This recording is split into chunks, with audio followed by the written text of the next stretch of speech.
Having a written, legal will is important, but more than half of Aussie adults don't have one.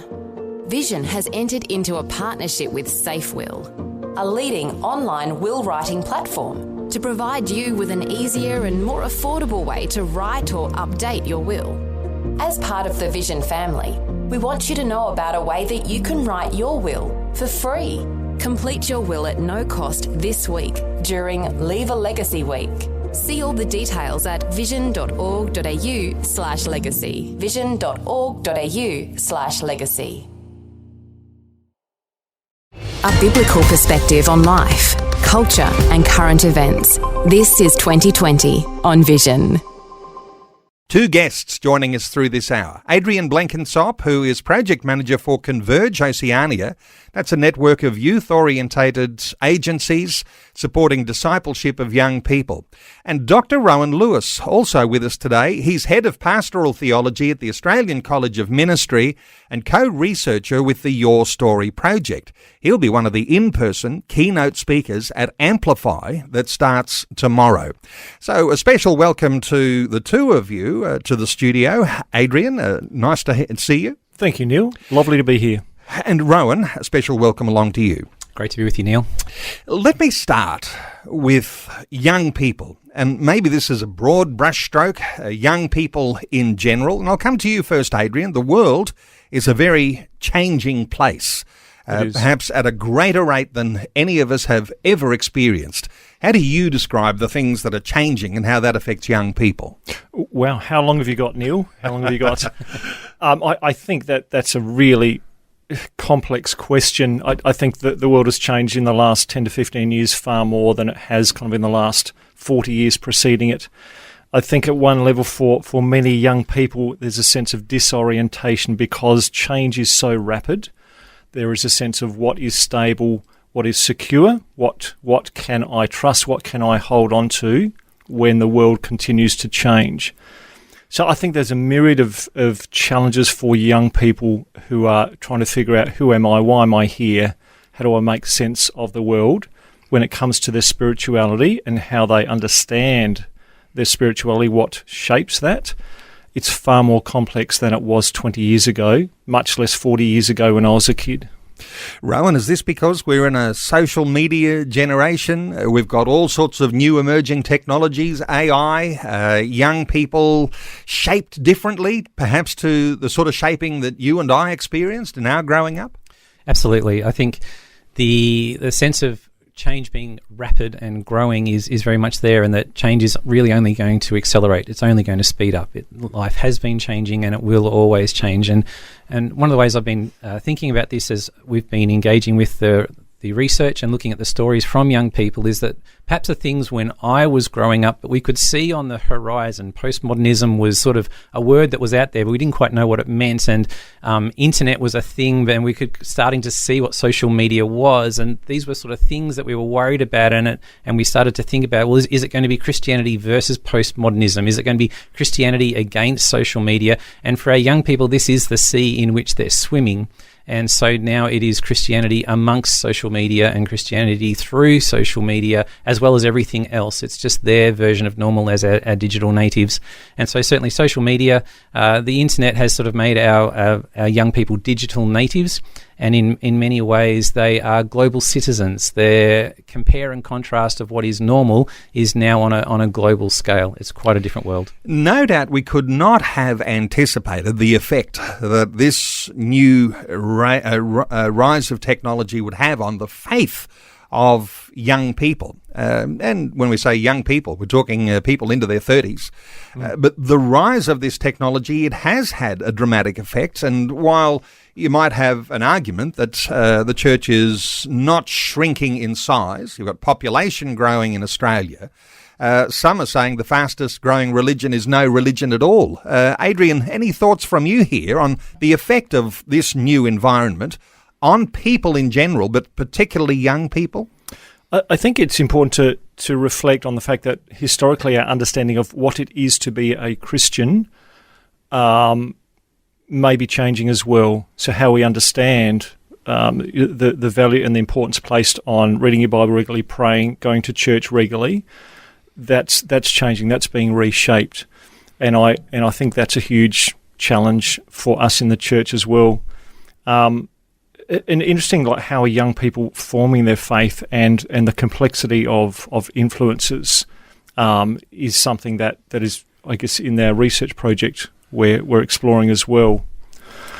Rowan, do you have anything to comment on that as well? Well, certainly. We included a section in the research specifically around social media, but then what we interestingly found was that while that had a specific section of specific questions, their commentary around social media was all the way through, even in simply the language. So when a young person talked about either growing in faith or maybe even starting to feel more detached from the church or wanting to remove themselves from being engaged in church, they talk about unfollowing. And so that you could really kind of see that for them, participating in the Christian story would be about going into church, but also participating in various social media platforms in Christian things. And if that started to become difficult in their discipleship journey, their process of unraveling that wasn't about stopping going to church. It would be unfollowing social media sites. So this kind of integration is really quite profound. You know, when we think of unfollowing or detachment, how does that fit in with the fact that some people are deconstructing? I know this is one of your areas of expertise and research, Rowan. So young people who are going through like a deconstruction of what their parents are telling them. They're exposed to a whole lot of new things in a new environment today. They're influenced by their peers. How does that all fit together, do you think? Because there are young people who are turning their back on their parents' faith. Yes, very much so. I think our understanding of deconstruction and reconstruction is growing. I think perhaps if we roll the clock back, we just talked about young people who were having a faith crisis and sort of leaving the church. Then there were those who stayed and that those were going. And now we're starting to see actually there's this significant period in between of people renegotiating their faith in some way. And for a number of young people, that renegotiation means that they reinforce their faith perspectives, but in a new way. And sometimes that is uncomfortable for parents and churches because they would still identify as Christian, but it's now in a different way to the way that they've been raised. For other people, that renegotiation doesn't go in that direction, and they find perhaps an alternative belief structure or a choice to leave the church. But this pattern of deconstruction and reconstruction is very real. Well, let me come to you, Adrian, because in your organisation, Converge Oceania, you are clearly concerned about what's happening with young people. If there is a disconnect, deconstruction, but you're obviously an optimist because you're sponsoring this project and you're saying, well, we need to re-engage with younger generations. How do you see what's happened with young people, and is this really a crisis? Yeah, so Converge, just to be clear, is a network of youth agencies and denominations. I work a few days a week for an organisation called Access the Story. So Converge isn't a legal entity as such, but it is this gathering of key youth agencies and people.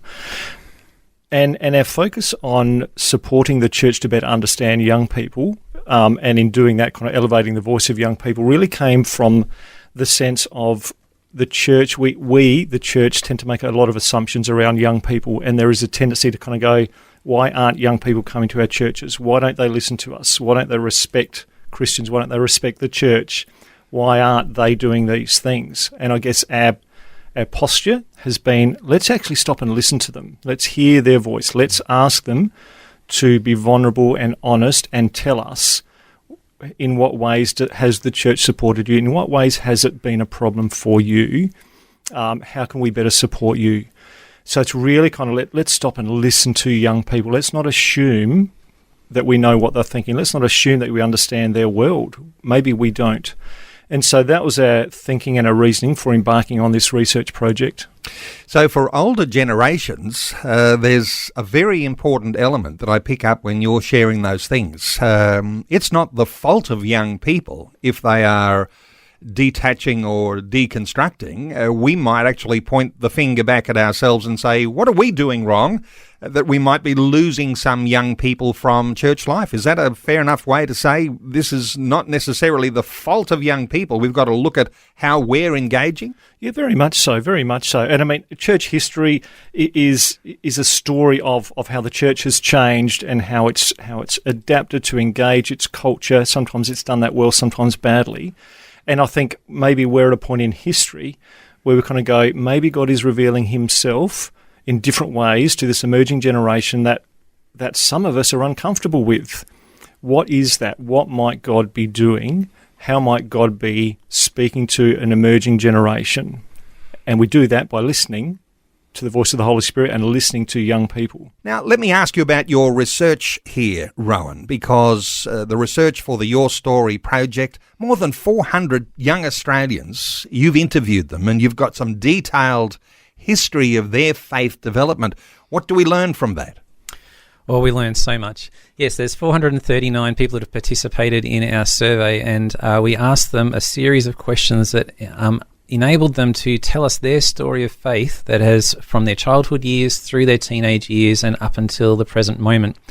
And through carefully analysing all of that information, which was really vast, we've identified all sorts of things in terms of factors that have been highly supportive of their faith journeys, factors that have been more contrary or complicating for their journey. There's been some wonderful good news stories in there, some tremendous stories of transformation, and there's also been some heart-wrenching stories as well. What does it say about families? Because families have been under pressure this past 30 years. How does that impact on the young people's journey? I know that sometimes you talk about the twists and turns that have shaped young people. Obviously, the family environment is an incredibly formative environment for young people, and it's clearly evident in the data that we've seen. Young people who are journeying strongly and growing in their faith often speak very fondly of their family of origin. They have story after story of parents who engage them in Bible stories. I just read one recently of a young person reflecting very warmly of her family of upbringing and speaking of her mum who used to tell stories from the Old Testament like Jonah and the whale and cover the whole family in a blue blanket and sort of reimagine and re-encounter this story, making it alive for them. And so these kinds of stories are held very warmly in the memories of our young people. And for some people, they look back on that time and go, God seems so real that even when the difficult storms come, it's been those kinds of memories that have enabled them to weather the storms. We're taking calls on 1800 316 316. Let's take a call. Graham is in Tasmania. Hey, Graham, welcome along. Hello, gentlemen. Look, how can our children, young people, students at college, when you're bombarded, there's no God. Our children, kindergarten, in the schools itself, our governments are rejecting God. You know, there's a generation which are mentioned in the Bible, the sins of the fathers. They'll be cursed to the third and fourth generations. Now, I've lived in this generation. I've seen how much it's changed in my 75 years. How, even when I was a kid, people was falling away from God. And we got just bombarded. There's no God. You can be gay. You can do what you want. You can be a Christian and be a gay. You know, well, that's not on. Okay. Graham, some really good insights there. And I'll just note, talking from 75 years history, and, the top end, an older Australian, and we're reflecting on younger Australians and what's changed.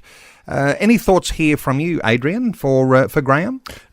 I think to say that the complexity in which we find ourselves, the complexity in which we try and figure out what is it to be a faithful follower of Christ today, is really significant. So, Graham, I just acknowledge the complexity and that while once we would hope that things were black and white, things aren't necessarily black and white. And the sense that everyone is against Christians, kind of go, maybe, maybe not.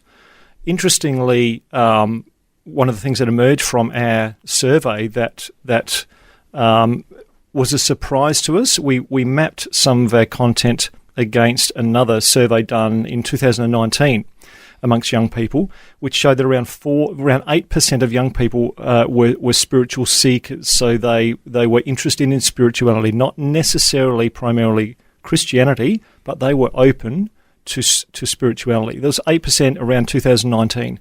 In our survey, asking a couple of similar questions, that number rose to 21%. So if we're talking about young people are being pushed away from Christianity, society is anti-Christian, Well, in some ways, potentially, we are under more scrutiny, but there is this emerging generation that is open to spirituality. That is fantastic. So there are opportunities for us in that space. Rowan, a younger generation where there is a percentage that are open to Christian spirituality. Sometimes we think of those who are not, focus our attention on those who are not, and maybe we're dealing then with a shrinking youth group at our local church. What about this thought here that Graham has raised, and that Adrian's responded to, that there are a percentage of young people who are interested and there is a mission field there? Very much so. The survey that Adrian's referring to is the Australian Generation Z's survey, and it really found some very interesting things, and they worked with us so that we could replicate their survey and see how it played out. What I find really interesting about their analysis is that they're identifying there's three groups, I guess, when it comes to spirituality. There are those who really dismiss the idea of any spiritual reality. Then there's a middle group that are open to the possibility of spirituality, and then there are those that are more that are convinced within the Christian frame. So they're religiously committed, if you like. And so that's sort of a shift in our understanding of before it was just against or for insiders and outsiders, and there's this large and growing middle group that remain open or even convinced of a spiritual reality, but a little bit unconvinced about the Christian story. And as Adrian pointed out in our survey, there's 20%, quite a large element of them seem to be very open to spiritual conversations, and in fact that survey was quite interesting in pointing out that the feeling amongst most young people is that this world needs to be open to religious engagement and spirituality, and any move within governments to try and shut down those conversations is actually problematic. I want to thank Graham from Tasmania for your insight. Taking calls 1800 316 316. Let's take another one before news. Wayne is in Mackay in Queensland. Hey Wayne, welcome along. Hey, how are you, mate? Yeah, it's good conversation there, mate. But, mate, I was mostly one of them kids way back at a very young age, 8-year-old. I settled my own boundaries, mate. I went to Sunday school, and it was only in God's time today that I'm a born-again Christian, and I'm on fire for God and working with people, young people and elderly people as well, with the homeless. Mate, and it's not against flesh and blood, but against some principalities out there. There's a lot that's coming against our kids. For starters, the discipline that we had in our younger days, it's just not there no more. And the kids, it's very easy for them to set bad boundaries in their lives without them even realising that. And what I've found is that they come in broken. You just got to spend a lot of time with them, demonstrate the love of Jesus in their lives. You haven't even got to say anything to them about it at times. They can just see there's something different about you. And God will open the doors of opportunity there also for you to give your testimony and, where you came from, which was happened to me going into the schools and that, which I haven't done for a long time. But Wayne, you're making some great sense here, and I'm sure there's tremendous wisdom in the way that you're sharing about those things. Adrian, your thoughts here for Wayne? Yeah, great observations, Wayne. And I think a couple of things that you touched on that are really important. It is the opportunity to genuinely come alongside a young person and listen to them, get to know them, actually genuinely care for them, be prepared to be an alongside with them, who is there for them, who, whether you agree with them, their decisions, that doesn't matter so much. It's whether you actually accept them.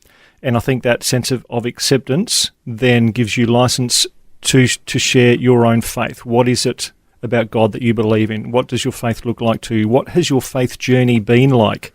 The ups and downs of what it is to be a follower of Christ. I think in that space of authentic sharing and storytelling is where a significant amount of influence and power comes when we have the opportunity to engage young people.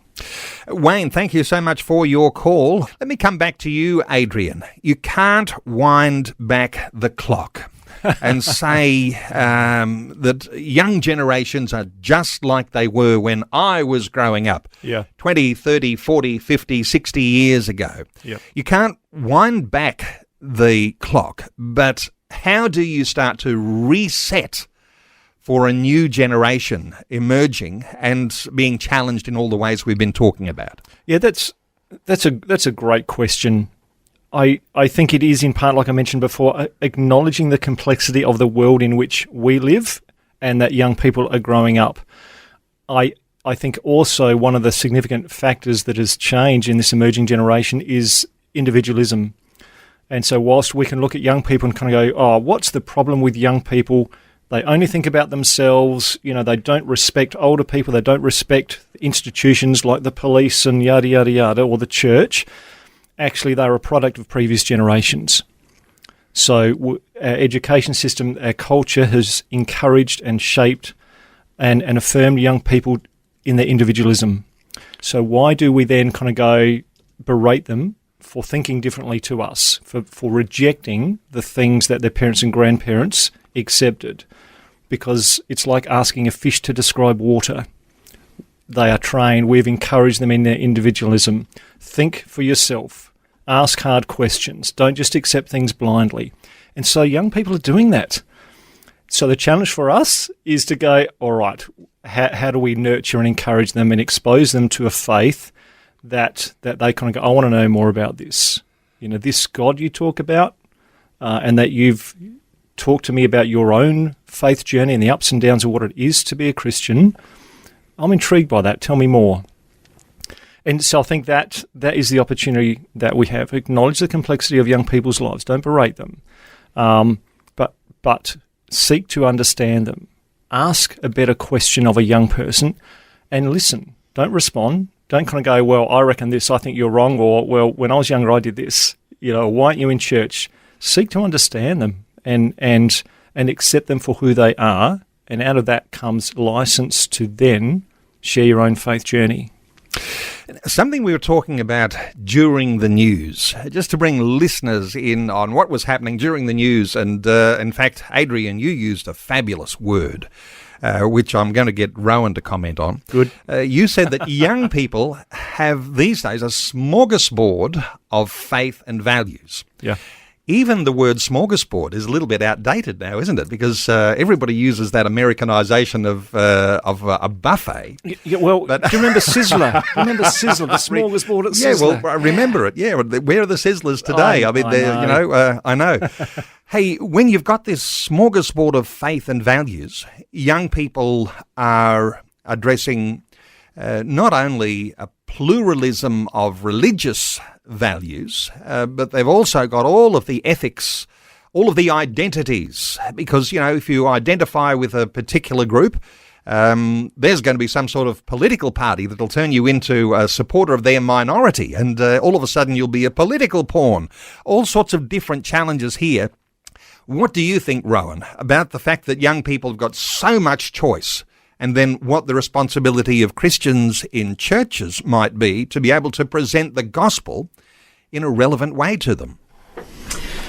I absolutely concur. And when I consider the circumstance of young people and this buffet or smorgasbord of choice that is before them, it actually gives me a high degree of kind of empathy and sympathy for just how difficult it is to be a young person. That if you're as my daughter has been negotiating with me about how much social media she's allowed to engage with and what platforms and how we're managing that whole process, part of me as a parent is really concerned, like going, as you engage with this material, your world gets bigger and bigger and bigger and more complicated, and you have to make discerning decisions amongst that. And so on the one hand, I do lament the culture of individualism. On the other hand, I have to hand it to young people to go, they're in a difficult situation. We have to encourage them to make discerning choices. We have to help them to make their own discerning choices and to find their way through. I can't be a policeman that is controlling everything in their social media feed or their friendship conversations. So helping them to grow in their discernment and engagement as they make their decisions amongst this buffet of choices is a really key thing. And if I can, in fact, say something that was really overt in the data that we found in the Your Story research, something that was seen as very positive from our young people as a positive experiences of discipleship, it was when people helped them with their questions but didn't answer their questions on their behalf. Yeah.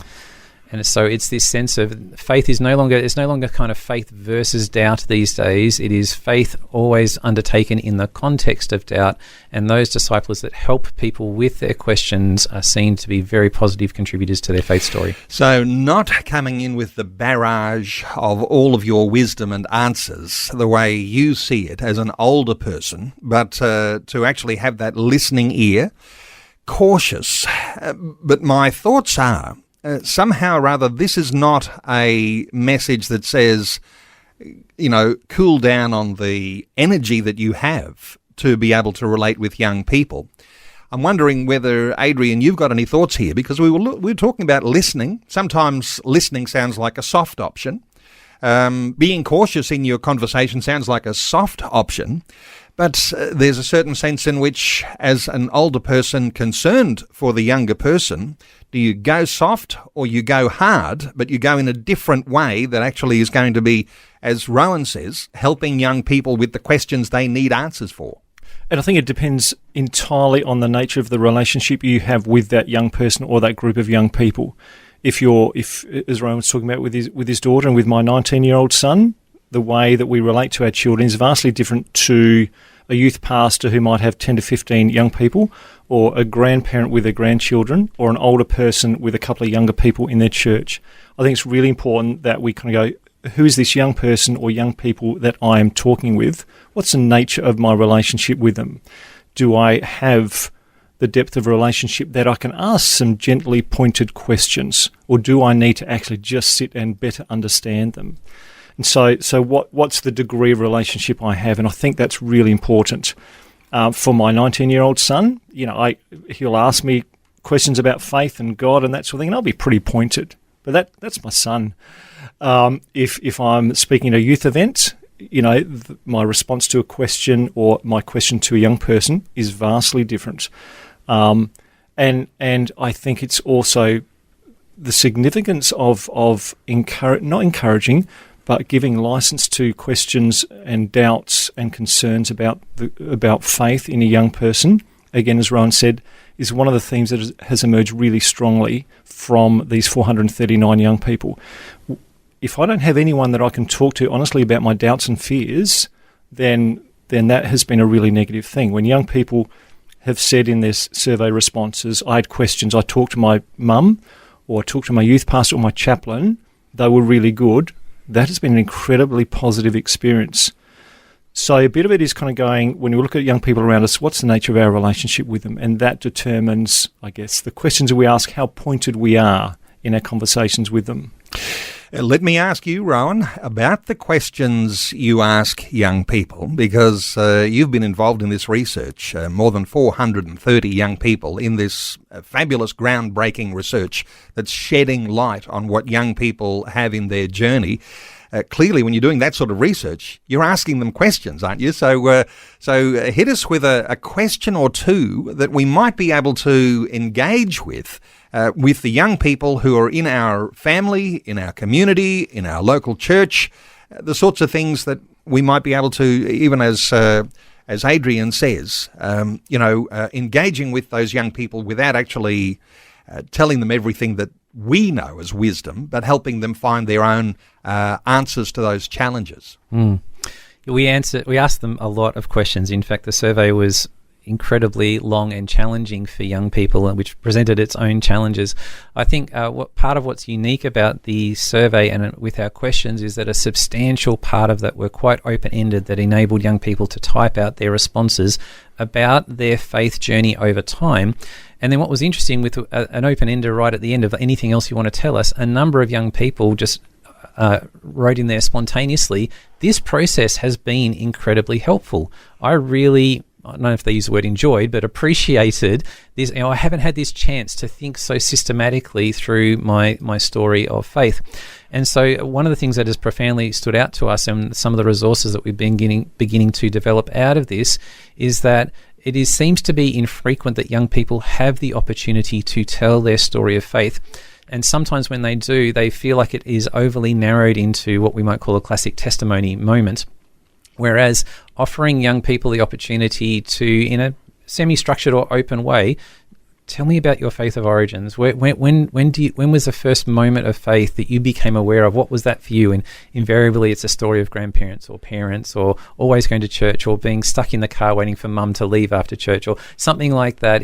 Starts the nostalgia kind of moment. And when did things start to become more real to you? Tell us a moment where things perhaps were a little bit more difficult, and slowly they weave together a narrative of the meaning and significance of their story and who was significant, what were the milestones and amongst it. And as this begins to take shape for the young person as they're telling their story, you're becoming more aware of the contours of their faith journey and therefore what might be their next steps.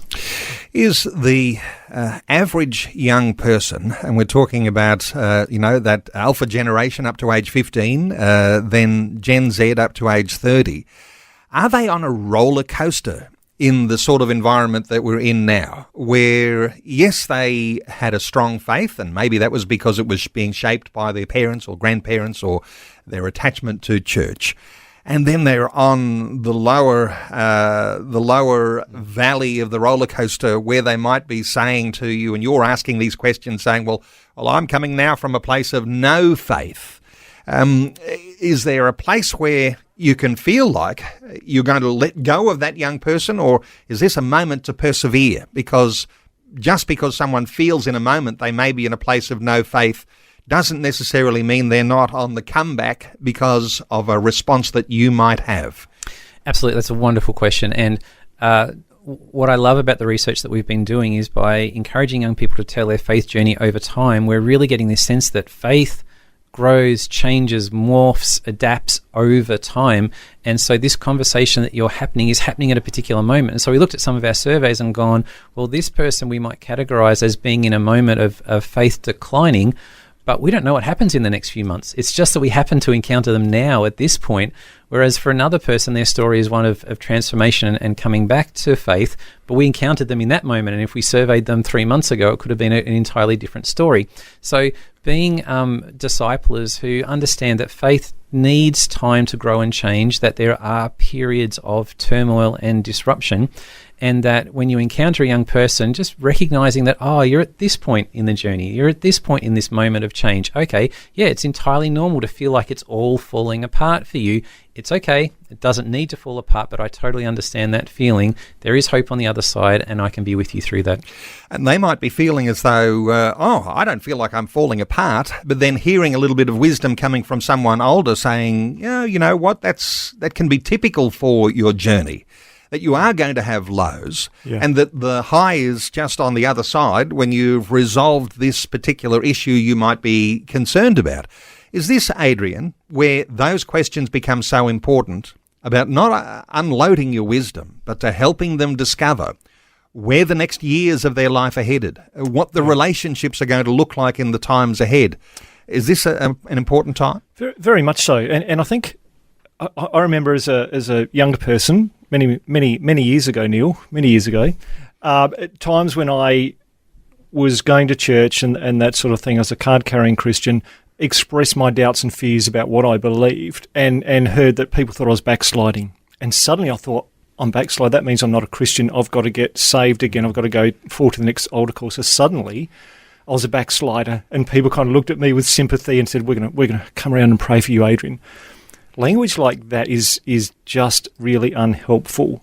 If someone had come to me and said, hey, good on you for expressing your doubts and thinking about your faith in a way that is robust, and you're not deconstructing, but you're trying to figure out, what do I believe? Like, where is God in this? So in part, our language needs to continue to change, that we don't go, you're on fire for God, you're a backslider, you're unsaved. Actually, what does it look like, as Rowan was saying, where is that young person at on their journey? And if they are experiencing significant doubts and concerns, fantastic. Who's around them that can nurture them and encourage them and say, let's catch up for coffee next week, or I'm going to pray for you, or, I'm here for you. What are your questions? Where are you at? That sense that God is, trusting that God is active in their lives. What part do I play in their life right now that will see them continue in their faith? So don't kind of go, well, you're backsliding, or you're asking too many hard questions, you're deconstructing. No, they are on a faith journey. What part do I play to nurture them in that? who's around them. And I know that some parents will be thinking, I'm not equipped for this. I need help. Yeah. I need to find my local church and the person who's in charge of the youth ministry. Who's the professional? Where's a professional? Where's a professional Right. for help? And let me come to you, Rowan, on this, because I think we're moving into some positive territory here. And this is what Amplify will be about. How do you equip those youth leaders, those youth ministers, those who are able to effectively communicate with young people when they're going through these valleys of crisis? And you need someone to be able to have that chat.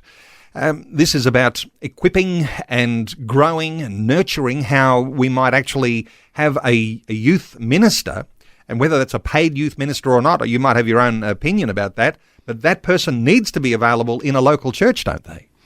Yes, there's an extraordinary contribution that youth ministers make to churches, and certainly resourcing youth ministry in churches is a tremendous gift that we can give to the younger generation. And we're certainly understanding that youth ministers who act as enablers and champions of youth ministry amongst the family of God that is gathered in a church, as opposed to being the person that has all of the youth problems outsourced to, is a really effective role. What I will say, though, as well to parents and to the elderly generation, that at the time where you may be thinking of yourself as the most redundant and as the least relevant to a young person's life, the opposite couldn't be more so. It is absolutely true that young people tend to isolate themselves. They tend to stay within a generation of like 2 or 3 years above and below as their dominant kind of friendship circles. But all the evidence points to the fact that adults continue to be the singularly most important, helpful, supportive factor in a young person's journey. And so any activity that you can do that helps a young person know that you accept them, that you belong with them, and that you are working to understand them, anything that you can do in that space is tremendous discipleship action, and anything above that is kind of icing on the cake. But all of this data just points time and time and time again that the most positive experience that they have, and sometimes the most powerful moments, the turning point milestones in their journey, have come from being in a hard time, and they still had adults around them who accepted them, who said, no, you still belong here, and we are working to understand you. How important is it telling stories? The research, your story, you've got lots of stories, more than 430 of those. How important is it for that person in church life or in a community or in your own family to be able to tell stories rather than dish out advice? Oh, absolutely. In both directions. There's a real sense that young people have been sermonized to and taught to and instructed and so on. And so this survey offered them the opportunity, in a sense, to kind of speak back to the church and to say, hey, this has been my experience of that. Equally, they spoke so positively of others, youth leaders, pastors and adults, who then shared their story in return with openness, honesty and transparency. Young people seem to really appreciate adults having conviction about what they believe to be so, but the young people being given space to understand that, know, observe that, but not have that forced upon them. Adrian, you've got a big challenge that you're rising to right now. It's how you get this sort of research that's going to be so valuable for churches and for youth leaders, youth ministers, how you get it into their hands so that they can utilize these sorts of stories, this sort of research that can help to shape the way they're dealing with young people. You've got a website under construction right now, and there might be listeners who'll want to write down this website and keep visiting every now and then just to find this detail. Convergeoceania.com. That's the name of the website that's under construction. Correct. But you're wanting to connect this research with people who are involved in youth ministry right across the nation, every state, every territory. How important is it for people to actually understand some of the things you've been trying to get in before them? It's absolutely critical. Otherwise, this research just sits on Rowan's computer, and we talk about it from time to time and go, wow, how bad is that? How amazing was that? If it doesn't get into the hands of the church, of the Christian community in Australia, then it has been worthless. It's as simple as that. So our challenge at the moment over the rest of this year and into the next 4 to 5 years is disseminating these stories in a way that supports children's workers, youth workers and families. So they are the 3 areas that we want to really come alongside and support. And Christian schools. And Christian schools, yes, absolutely. So our challenge at the moment is kind of we're finalising the final report of the research that will be available from mid-year, and that will be launched at our conference in early November, Converge Oceania Conference. But also developing simple resources that can go into the hands of different people that can kind of go, here's the stories young people have told us, here's what you can do. And I guess capturing some of what we've talked about today in how can you be a positive influence in the lives of the young people that you're engaging with. That's the point at which we're beginning to now plan for, that we think that's where the rubber hits the road.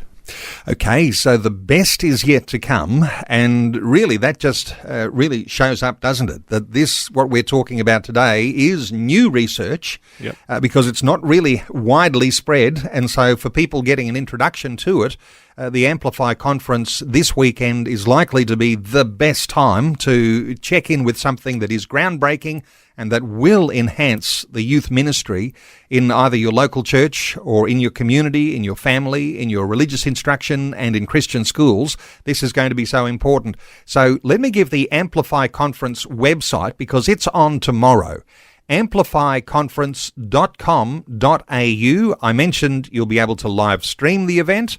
You'll also be able to attend hubs. So if you're in the vicinity in Queensland, Brisbane, Sunshine Coast, Toowoomba, Mackay or Mareeba, there'll be a hub near you. If you're in Victoria, in Nunawading and in Warrnambool, there'll be a hub near you. And in South Australia, Adelaide, Clare Valley, Victor Harbour, Port Augusta, Port Lincoln, Hundorf, Barossa, Mount Gambier and York Peninsula, there will be a hub near you.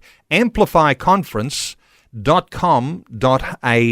Our 2 guests through this hour, Adrian Blenkinsop, Project Manager for Converge Oceania, and Dr. Rowan Lewis, Head of Pastoral Theology at the Australian College of Ministry. To you, Adrian, thank you so much for joining us. Pleasure, Neil. Thanks for having us. And Rowan, thank you for just, letting in some of your fabulous insights today. It's great to be with you. Thanks for taking time to listen to this audio on demand from Vision Christian Media. To find out more about us, go to vision.org.au.